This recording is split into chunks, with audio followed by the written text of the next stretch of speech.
Hi friends, మీకు ఈ video నచ్చితే లైక్ చేయండి, సబ్స్క్రైబ్ చేయండి. చిత్ర ఆశ్రమాన్ని వెతుక్కుంటూ అక్కడికి వస్తుంది. మనోహరి ఇక్కడ మేడం, మనోహరి కనిపించట్లేదే, మనోహరి ఆశ్రమంలోనే కదా ఉండేది అని చిత్ర వార్డెన్ని అడుగుతూ ఉంటుంది. ఇప్పుడు మనోహరి ఈ ఆశ్రమంలో ఉండట్లేదు, అమరేంద్ర గారి ఇంట్లోనే ఉంటుంది అని ఆవిడ చెబుతుంది. ఓహో, అమరేంద్ర గారి ఇంట్లో ఉంటుందా, ఆయన ఎవరు అని అన్ని వివరాలు కూడా చిత్ర అడిగి తెలుసుకుంటూ ఉంటుంది.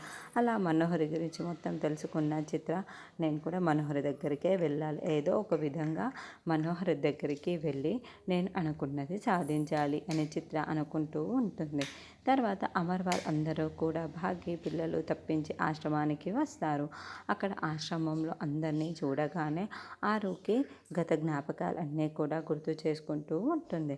అప్పుడే మనోహరి ఆరు పక్కనే నడుస్తూ వస్తూ ఉంటే, ఏంటి మనోహరి, ఇక్కడికి రాగానే నువ్వు చేసిన పాపాలు ఏవైనా అన్నీ కూడా గుర్తుకొస్తున్నాయా అని అడుగుతూ ఉంటే, ఇదేంటి అరుంధతిలా మాట్లాడుతుంది, కొంపదీసి ఇది అనామిక కాదా, నా ముందు బయటపడకూడదని ఇలా అనామికలా మాట్లాడుతుందా, దీని వాలకం చూస్తుంటే నాకు ఏదో డౌట్ అనిపిస్తుంది, ఖచ్చితంగా ఇది అరుంధతి లాగానే మారిపోయినట్లుంది.